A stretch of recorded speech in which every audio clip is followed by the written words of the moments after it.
Hey guys, it's Corne here from Biz Video, and today I will be talking about what's the difference between positioning and nurturing and why you need both and how you should do both of them, especially if you're a builder.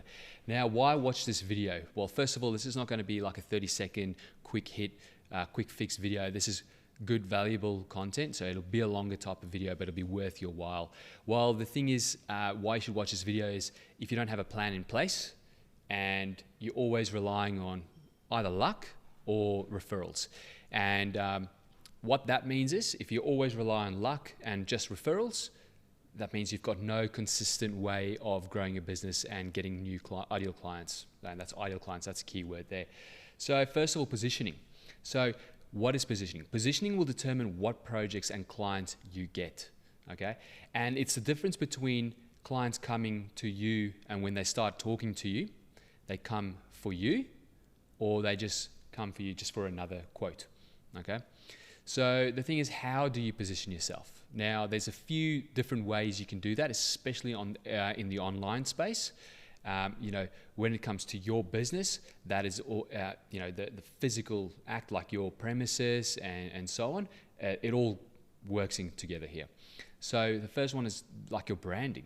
Okay, so what is that first impression? What does that brand message, tell people when they, get to know about you? Which the second one is around your message. So, who do you help? Why do you help them? What problem do you solve for them? And so on. So you've got to get super clear on that message. Third one is your story. Okay, so really getting clear on and giving your ideal clients a clear story, so they can walk away and they go, "Wow, there's that connection with this builder." Next one is client stories. Another one is past work. And lastly, but probably not lastly, there's probably a whole lot more, but lastly on my list here is your personality. So as you can see there, as a whole, once you start ticking all of those off, that is how you start positioning yourself as a builder.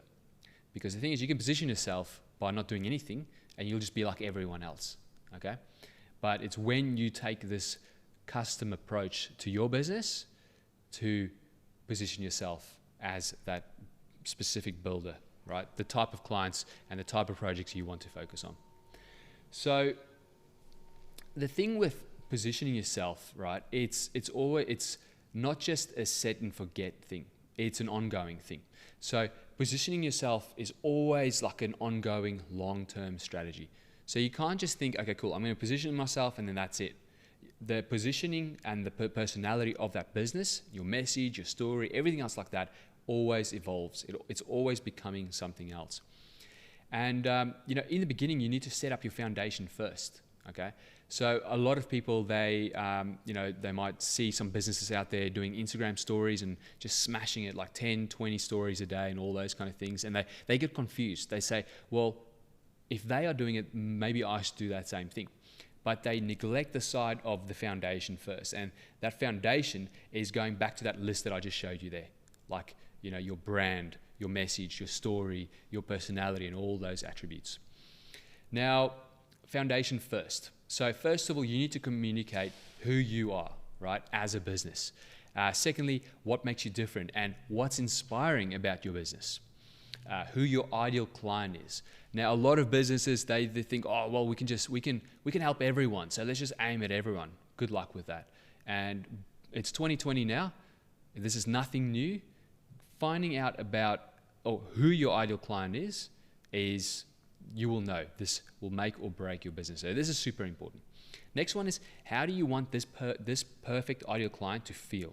Okay, and then how do we communicate that effectively on an ongoing and a consistent basis? Okay, so it's not just one-to-one. So what I mean by that is, an ideal client might, contact you one day on the phone, and you tell them one thing. The next day, another client or potential client contacts you, and you say that same thing, but it's a little bit different. Okay, that is no consistency at all. So you need to create ongoing and consistent basis, and I'll show you a few ways you can do that in this video. So how our clients do it. So I thought, rather than me just trying to teach you what you should do, let's just have a look at what our clients, our successful clients, are actually doing. So when they start with us, we normally do a story development session first. Not normally, actually always. And this story development session, that is exactly where we get clear on who they are, what makes them inspiring and different, who their ideal client is, how do you want them to feel, and everything else like that, and really crafting their message and their story. The next thing is create their story assets in the form of video.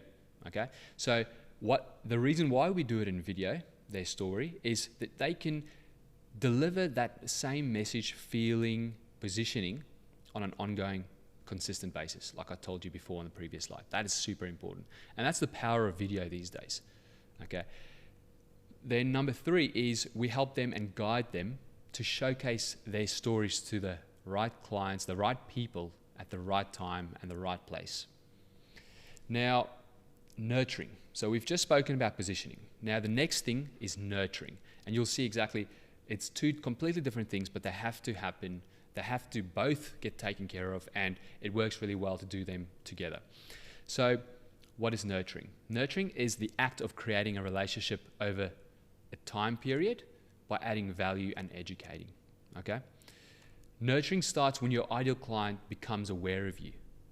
So before they even contact you, this is the thing. A lot of businesses, they think when a prospect contacts my business, then I will start nurturing them. But you have to think a few steps before that.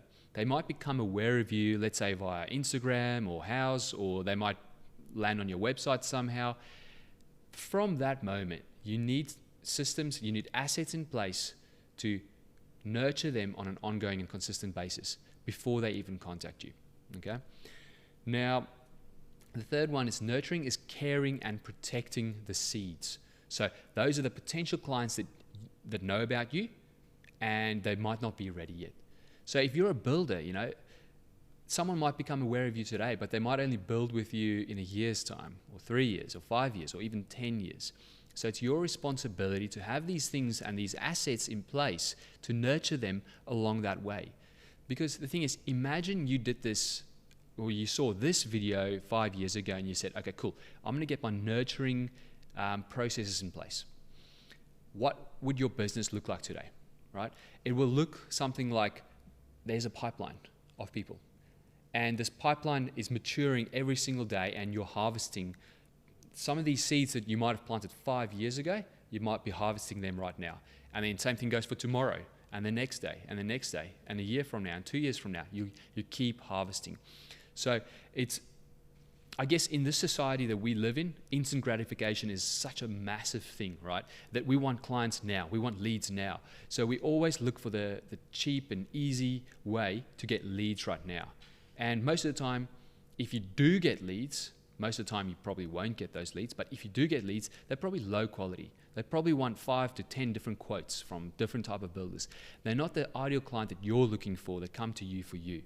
So that is why you need to build up this nurturing process. So the problem I found is, that most builders don't have a reliable system to nurture, okay? Everything is like ad hoc. So it's like, today, this client contacted me, so I'll give him a call here and there. It's all just ad hoc, okay? And you probably, if you're in this situation, you probably feel that pressure and that anxiety in your business. You're like, man, it's like I've got to figure out a new way every single day. Now, another problem is a lot of these builders, and it could be any business, they say, well, we don't want to remove that personal touch. We don't want to automate everything. And that's not exactly what I'm saying, because the way we like to nurture people is to take that highly personal approach, but at the same time, make sure that nothing slips through the system, through the cracks. And that is by creating a system and having something in place that is still personable, by delivering assets and valuable content so that it overcomes problems for those clients, because then it's very personal. And that comes back to, you've got to know who your ideal client is, because then you can keep it personable, even though it's automated in a way. And at the same time, it's like the assets and the system that you create, it's got to be very professional, because then it shows that you're a real company and you're there to help them. You're not just creating nurturing little automations just for the sake of it. It's real company. You're there to build beautiful homes for them, and you're not there just to trick them or anything like that. So how to nurture? The first one is get clear on nurturing areas. Okay, so when we help our builder clients, we help them get clear on, what are some of these areas clients need nurturing on. Okay, and I'll tell you in 1 second how we actually do that. The next one is, most of the time you've got to help and educate them in areas, where they're not 100% comfortable in. So that's why I said there, help and educate to become more comfortable. Next one is overcome false beliefs and objections. That's a big one, and I will talk a little bit more about that. So how do we do all of this? So instead of trying to figure out in our heads what are some of these false beliefs and these objections and these areas where potential clients need nurturing in, the best way is to ask the clients. So what we normally do for our clients is we normally get a few names and numbers. Our clients normally check with their clients first to see if it's okay for BizVideo to contact them. And then someone in the BizVideo team will contact these clients. And what we do is we ask them questions, such as, before you started looking for a builder, what were some of those key areas that you were looking for? What was important for you? What were some of the biggest hurdles? So like if something was going to stop you from going ahead with our client, what would that have been?